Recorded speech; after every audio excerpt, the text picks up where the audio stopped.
Hey guys, this is Dr. Hub. Today we look at the mode in biostatistics.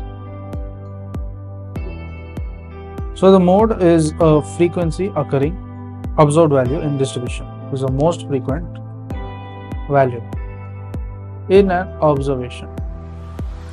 The distribution with a single mode is known as, so one mode is known as the unimodal.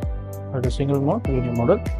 And if you have two values, in case you have two values that occur at the highest frequency, so two values at the highest frequency, then the distribution is going to be bimodal.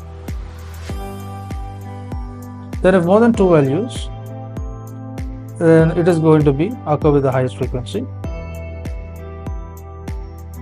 So this distribution is going to be known as multimodal.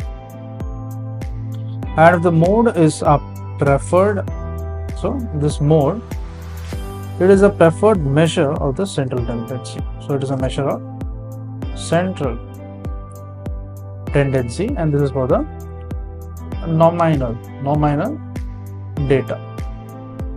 So it is sometimes it symbolizes by mo, symbolized by mo, and the mode, it can be arrived from all data scales. It is arrived at all data scales. That is, it may be nominal, it may be ordinal as a ratio, and the interval.